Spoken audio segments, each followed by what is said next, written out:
Life में जब आप ऊपर जाते हैं, ऊपर चढ़ते हैं तो वो सफर बड़ा शानदार होता है।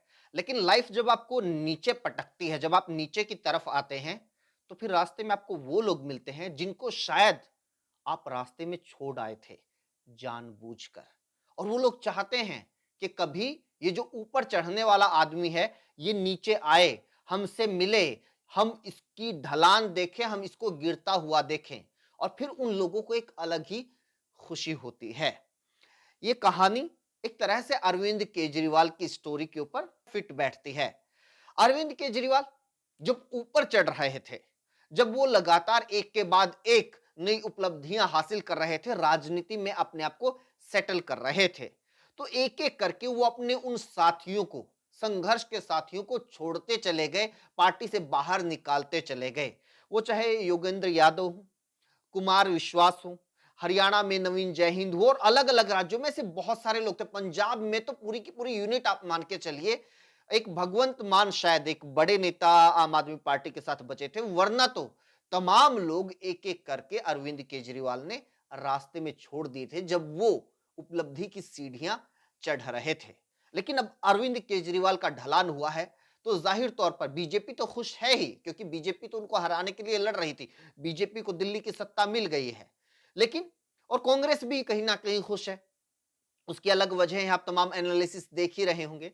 लेकिन बहुत सारे ऐसे लोग हैं जो एक टाइम पर अरविंद केजरीवाल के साथी होते थे, जो अरविंद केजरीवाल को बनाने में सबसे बड़ी भूमिका निभाने वाले लोग हैं। आम आदमी पार्टी को बनाने वाले जो लोग हैं, वो लोग आज दिल्ली में आम आदमी पार्टी और केजरीवाल की हार से खुश हैं। क्योंकि ये बहुत सारी चीजें हैं, ये आप लगातार सुन ही रहे होंगे अलग अलग विश्लेषणों में कि भाई अरविंद केजरीवाल ने कहा था कि भाई गाड़ी नहीं लूंगा, बंगला नहीं लूंगा, सिक्योरिटी नहीं लूंगा, सब कुछ ले लिया। ये बड़ी छोटी बातें हैं, इससे आम आदमी पार्टी और केजरीवाल आगे बढ़ चुके थे। और ये सब होने के बाद फिर से वो दिल्ली की सत्ता में आ चुके थे। ये सब हो चुका था।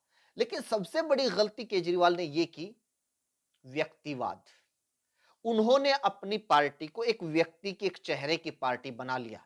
जिस पार्टी के बहुत सारे चेहरे थे और बहुत सारे चेहरे हो सकते थे, जो लोग सक्षम थे, जो लोग अपने आप में एक राष्ट्रीय स्तर की पहचान रखते थे, नेशनल आइडेंटिटी रखते थे, उन तमाम लोगों को धीरे धीरे करके उन्होंने साइडलाइन कर दिया। एक तरह की जो एक इनसिक्योर फीलिंग होती है ना, कि ये फलाना व्यक्ति मुझसे ज्यादा चर्चा में आ रहा है, या बोलने में मुझसे ज्यादा सक्षम है, या कुछ चीज में आपको लगता है कि नहीं ये मुझे खतरा पैदा कर सकता है, धीरे धीरे करके आपने सब उन लोगों को दरकिनार कर दिया, पार्टी से हटा दिया। और आखिर में सिर्फ वही लोग आपने पार्टी में छोड़े जो लोग सिर्फ आपकी जय जयकार करना चाहते हैं, आपके चेहरे के नाम पर चुनाव लड़ना चाहते हैं, आपके चेहरे के नाम पर वोट मांगना जानते हैं। अब दिक्कत केजरीवाल के साथ ये हुई कि अब जब वो ढलान पर हैं, दिल्ली का किला ढह गया है, जिसके आधार पर सब कुछ चल रहा था, उनकी पूरी पार्टी चल रही थी, यहां तक कि पंजाब में सरकार आम आदमी पार्टी की जरूर है, लेकिन वो चल दिल्ली से रही थी। इस बात में कोई मतलब दो राय नहीं, ये तमाम लोगों को पता है, ये एक ओपन सीक्रेट है। लेकिन अब जब दिल्ली में वो खूंटा नहीं रहा है, तो फिर पंजाब में उसका असर देखने को मिलेगा। तो अब केजरीवाल के सामने दिक्कत यह है कि वो खुद हार चुके हैं। पार्टी अब किस तरीके से चलेगी आगे, बचेगी या नहीं बचेगी, बहुत सारे इस क्वेश्चन मार्क के ऊपर भी चर्चा करने लगे हैं। तो केजरीवाल को सहारा देने वाले, पार्टी को सहारा देने वाले अब वो लोग पार्टी के साथ नहीं हैं जो इस टाइम के ऊपर, क्योंकि आप राजनीति में हैं तो आप जीत रहे हैं तो कभी हारेंगे भी। केजरीवाल वो नेता हैं जिनको विपक्ष में बैठने का कभी मौका नहीं मिला, और अब तो ऐसी स्थिति हो गई है कि विपक्ष में तो होंगे लेकिन विधानसभा में नहीं होंगे। तो अब ऐसी स्थिति में जो केजरीवाल का साथ दे सकते थे, पार्टी को संभाल सकते थे, वो नेता नहीं है। और इस हार के पीछे एक और बड़ी वजह है। इस हार के पीछे बड़ी वजह पंजाब भी है। क्योंकि पंजाब में जिस तरह से सरकार चल रही है, एक तरह से विपक्ष को पूरी तरीके से दबा देना, खारिज कर देना, और मीडिया को अपने हिसाब से टैकल करना, चलाना। पंजाब के जो स्वतंत्र पत्रकार हैं, वो आपको बताएंगे कि पंजाब में मीडिया के ऊपर कितना दबाव है। तो पंजाब में जो विपक्ष है कांग्रेस, वो पूरा का पूरा विपक्ष, वो कांग्रेस दिल्ली में थी लगातार पूरे दिल्ली इलेक्शन के दौरान। क्योंकि जो पंजाब कांग्रेस, उसको ये पता था कि अगर दिल्ली से आम आदमी पार्टी को उखाड़ दिया जाता है, केजरीवाल को ढहा दिया जाता है, तो फिर पंजाब तो उनके हाथ में है। अब आपको वहां पर एक अलग विपक्ष देखने को मिलेगा। अब आपको वहां पर एक अलग मीडिया देखने को मिलेगी। और देखने वाली बात यह होगी कि जो दिल्ली का प्रभाव, दिल्ली लॉबी का प्रभाव था भगवंत मान सरकार के ऊपर, अब वो कितना चलेगा।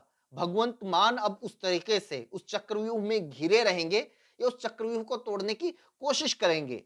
और दिल्ली की लोग भी कोशिश करेगी कि वो चक्रव्यूह बना रहे और ज्यादा स्ट्रांग हो, क्योंकि अब पार्टी सारी की सारी पंजाब से ही चलानी होगी। वो चाहे फंडिंग हो या बाकी चीजें हो, वो पंजाब से चलानी होगी। आपके पास दूसरा हाथ दिल्ली था, वो कट चुका है। अब बड़ी बात यह भी होगी कि अरविंद केजरीवाल आज की तारीख में सिर्फ एक आम आदमी है। वो ना मुख्यमंत्री रहे, यहां तक कि विधायक नहीं रहे।